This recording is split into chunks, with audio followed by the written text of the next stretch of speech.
नमस्कार. एवढ्या प्रचंड संख्येनं या ठिकाणी उपस्थित असलेल्या सर्व पुणेकर रसिकांचं मनपूर्वक स्वागत करतो आणि आजच्या या मुलाखती गप्पांच्या कार्यक्रमाला आरंभ करतो.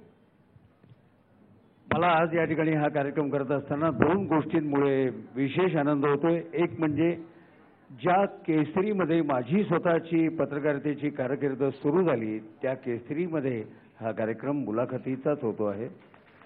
आणि दुसरी गोष्ट, ज्याची कारकीर्द मी सलगपणे पाहत आलेलो आहे असा माझा मित्र निखिलची मुलाखत घेण्याचा योग या ठिकाणी आलाय म्हणून विशेष आनंद वाटतो.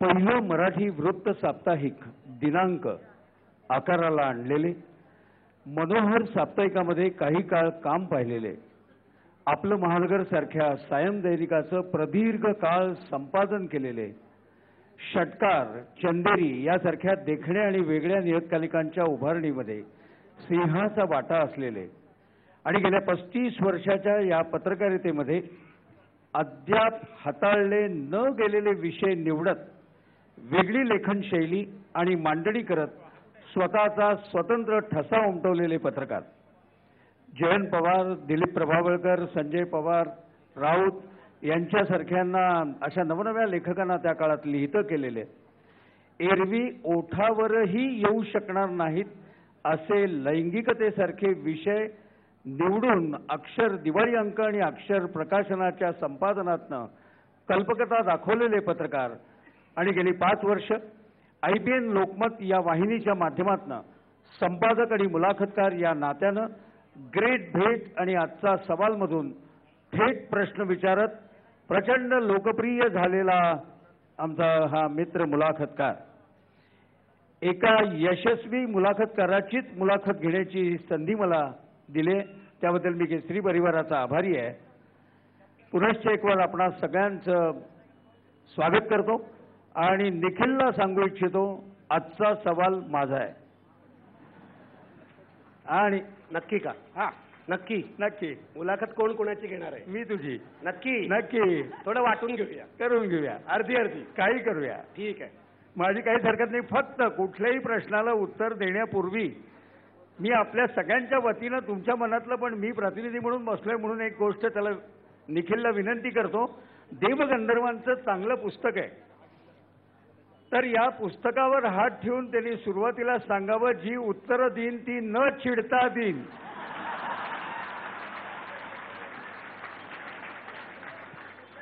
हे काय मी सांगू शकत नाही, न चिडणं माझ्या हातात नाही, पण या पुस्तकावर नाही कशावरही हात ठेवून सांगेन की जे काय सांगेन ते सत्य सांगेन, चिडून सांगेन पण सत्य सांगेन.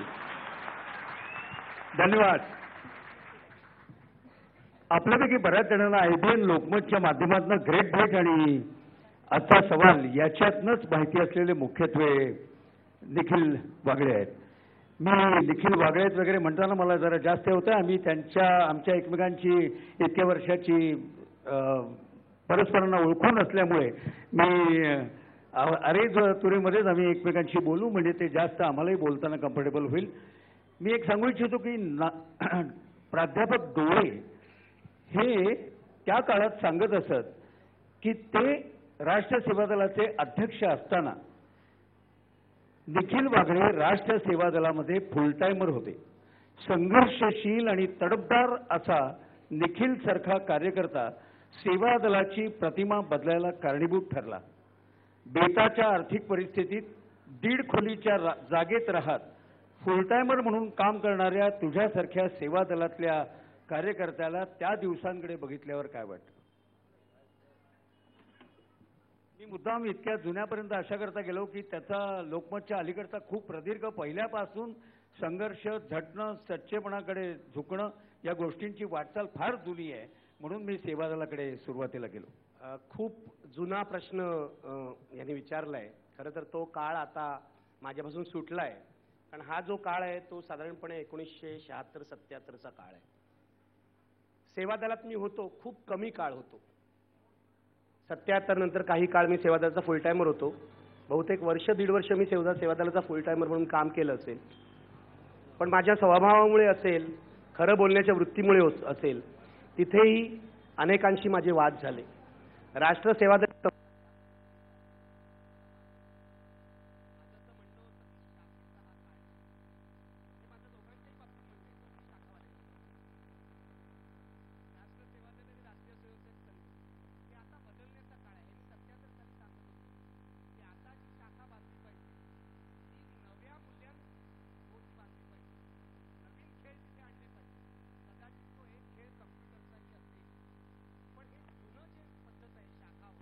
त्यामुळे आम्ही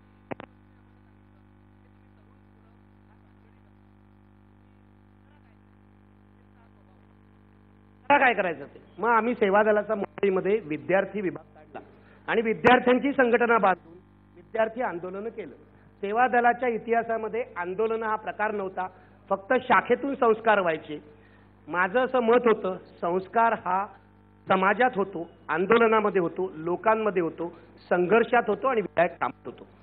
मी सेवा दलात खरं तर 1.5 ते 2 वर्ष होतो, पण त्याआधी माझा जो संपर्क आला तो जयप्रकाशांच्या चळवळीशी 1974 साली. तोपर्यंत मी एका मध्यमवर्ग कुटुंबामध्ये गिरगावात राहणारा मुलगा होतो. माझ्या घरातल्या कुणाचाही, वडिलांचा, आईचा, आजोबांचा, पणजोबांचा कुणाचाही राजकारणाशी संबंध नव्हता. जयप्रकाशांचं आंदोलन पहिल्यांदा गुजरातमध्ये सुरू झालं, नवनिर्माण आंदोलन. चिमणबाई हटाव सरकार, चिमणबाई पटेल यांच्या विरुद्ध ते आंदोलन पेटलं नंतर 1973 साली. त्यानंतर 74 साली भ्रष्टाचार विरोधी आंदोलन बिहारमध्ये सुरू झालं आणि हळूहळू जयप्रकाशांनी त्यांचं नेतृत्व केलं. त्या काळामध्ये मी शाळेतून कॉलेजमध्ये गेलो होतो, रुईया कॉलेजमध्ये मी होतो आणि जयप्रकाशांचं हे आकर्षण जबरदस्त होतं. कॉलेज सोडून आम्ही थेट बिहारला जाऊन पोचलो. आता कोणत्या मध्यमवर्गीय आईबापाला हे पटेल की आपला चांगला मेरिट लिस्टमध्ये येणारा मुलगा एक जयप्रकाश नारायण नावाचा कोणतरी एक माणूस आलाय, त्याच्या नादी लागलाय, डॉक्टर व्हायचं सोडलंय, इंजिनियर व्हायचं सोडलंय.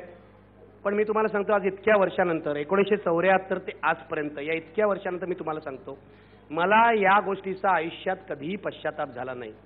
किंबहुना मी बिहारला गेल्यामुळे, मी जयप्रकाशांच्या जवळ गेल्यामुळे आणि त्यांच्या शेवटच्या काळामध्ये त्यांची शुश्रूषा करण्याचं भाग्य मला मिळालं एक्सप्रेस टॉवर्समध्ये.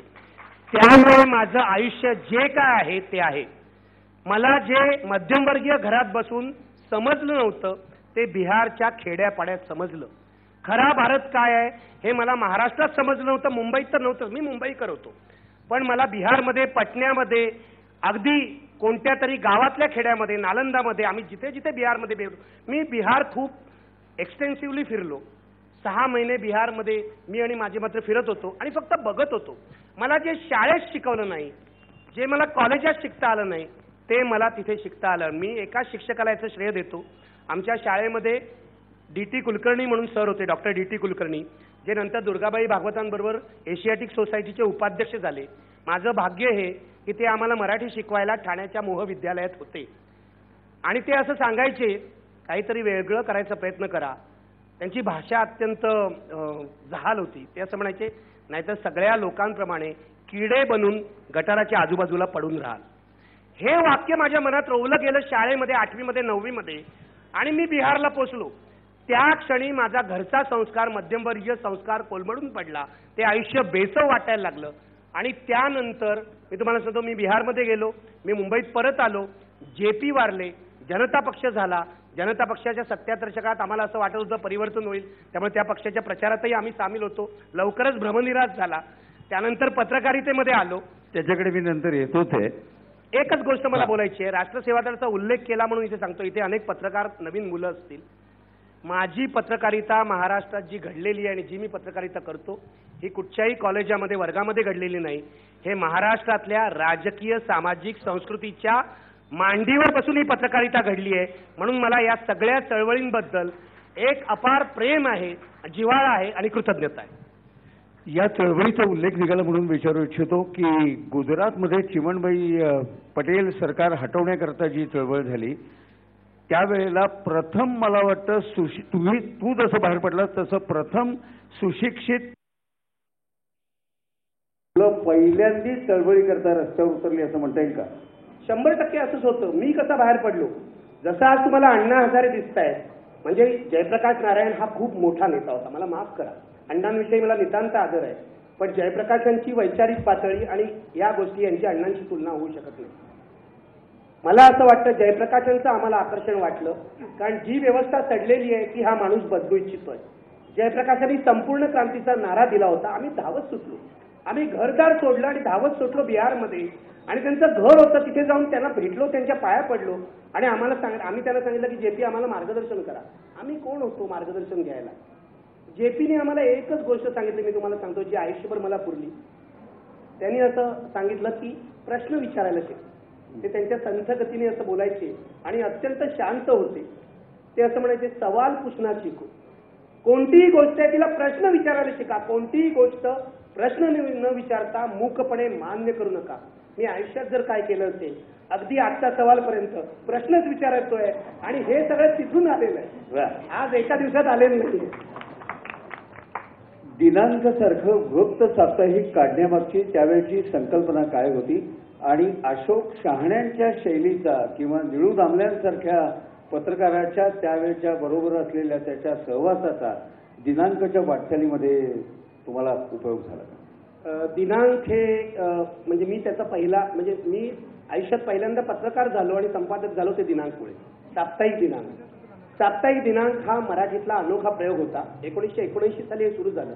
या प्रयोगाच्या पाठी दुर्गा भागवतांपासून महाराष्ट्रातले जयवंत दळवी, विजय तेंडुलकर हे सगळे लोक उभे होते आणि इच्छा ही होती की जसं इंग्रजीमध्ये इंडिया टुडे निघतं किंवा संडे निघतं, त्यावेळेला संडे हे साप्ताहिक खूप लोकप्रिय होतं, तशा तऱ्हेचा प्रयोग आपण मराठीत करावा आणि तो प्रयोग सुरू झाला. दिनांक 1979 साली सुरू झाला. दिनांकचे पहिले संपादक होते निळू दामले आणि अशोक शहाणे. मी तुम्हाला सांगतो, हा प्रयोग वेगळा होता. पैसे नव्हते, लोकांकडून 5-5 हजार रुपये जमवून हा प्रयोग सुरू केला होता.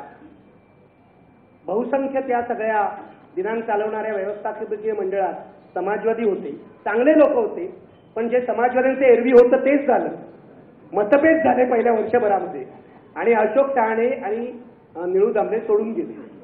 मी दिनांकमध्ये लिहिणारा पत्रकार नवखा मुलगा होतो. माझं वय फक्त 19 वर्ष होतं. दिनांकचे प्रकाशक जयंत धर्माधिकारी यांना काय वाटलं माहित नाही. ते फ्रस्ट्रेशन मधून बोलले की नाही आज मला माहित नाही, त्यांना जाऊन विचारलं पाहिजे. पण त्यांनी मला विचारलं तू संपादक होशील का? मी पण गाडलो, मी हो म्हटलं. मला काय माहिती होतं संपादनातलं? काहीही माहित नव्हतं. मी फक्त नव्याने लिहायला लागलेला तरुण मुलगा होतो, उत्साही होतो. पण ते विचारतायत म्हटल्यावर, आणि संस्कार होता, वाचन होतं. मी तुम्हाला सांगतो, माझ्यावर जो संस्कार आहे पत्रकारितेचा, हा गोविंद तळवळकर किंवा माधव गडकरींचा नाहीये.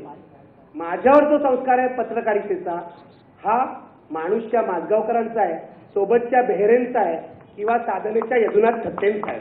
त्यावेळेस मी त्यांच्या प्रवाहातला पत्रकार मला मानतो, कारण मी या बड्या वृत्तपत्रांचा संपादक कधी नव्हतो. पण मी हो म्हटलं, कारण मला हे माहिती होतं की माजगावकरांनी माणूसमध्ये जे केलंय तसं आपल्याला कुठेतरी करता येईल.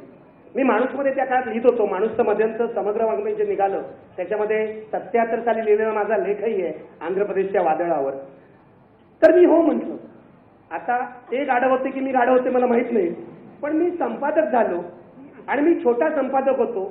मी देशातला सगळ्यात तरुण संपादक होतो हे मला नंतर कोणीतरी सांगितलं आणि मला खूप गंमत वाटली. पण मी तुम्हाला सांगतो, छोटा संपादक म्हणजे छोट्या वयाचा संपादक असण्याचा एक फायदा असतो. मी लोकांना हात जोडून सांगायचो, अगदी मोठमोठ्या लेखकांना, अरुण साधू असतील, जयवंत दळवी असतील, कोणी की मला लेख द्या. आणि मी चांगल्या प्रकारे सांगायचो आणि माझ्या चेहऱ्यावर, मी तरुण आहे मला द्या म्हणजे काय मला माहित नाही, माझ्या चेहऱ्यावर काहीतरी असावं ते मला द्यायचे. मी त्याचं काय करायचो हा वेगळा मुद्दा, पण ते मला द्यायचे. आणि अशा पद्धतीने एका छोट्या संपादकाभोवती नव्या लेखकांचा एक गट जमला. आज मराठीतले अत्यंत यशस्वी लेखक जे तुम्हाला दिसत आहेत, उदाहरणार्थ तुम्हाला नावं सांगतो. आमच्या क्रिकेटच्या लेखकांमध्ये द्वारकानाथ संगरी होते, मकरंद वांगणकर होते, मेघना पेठेची पहिली कथा मी छापलेली आहे, त्याच्यानंतर सतीश तांबे, अनेक नावं घेता येतील, मनोहर कदम, हरी नरके, आज एवढे विचारवंत जे दिसत आहे, अनेकांचं पहिलं लिखाण त्या काळामध्ये मी छापलेलं आहे. दिलीप चित्रेचा कॉलम चाव्या म्हणून जे पुस्तक झालं ते त्या काळामध्ये आम्ही छापलेलं आहे. मला असं वाटतं की माझी जी पहिल्यापासून भूमिका होती ती आहे, मी हस्तिदंती मनोऱ्यातला संपादक नाही, मी लोकांमधला संपादक आहे. मी लोक आणि सरकार, लोक आणि विचारवंत याच्यामधला पूल आहे, ही माझी आजही भूमिका आहे. मी विचारवंत नाही, मी छोटा माणूस आहे, मी फक्त इतकंच करतो, I am a good communicator. मी असं म्हणतो, मी चांगला संवादक आहे. मी सामान्य माणसाला जे म्हणायचं ते पंतप्रधानांपर्यंत पोहोचवू शकतो आणि पंतप्रधानाला काय म्हणायचं ते छोट्या माणसापर्यंत पोहोचवू शकतो. ही माझी ताकद आहे. मला असं वाटतं तेच मी केलं आणि चांगला गट तयार झाला. दिनांक हे माझ्या आयुष्यातले 2 वर्ष होतो मी दिनांकमध्ये 82 पर्यंत. हे माझ्या आयुष्यातले अत्यंत सोन्याचे दिवस होते. याचं कारण माझी जडणघडण तिकडे झाली.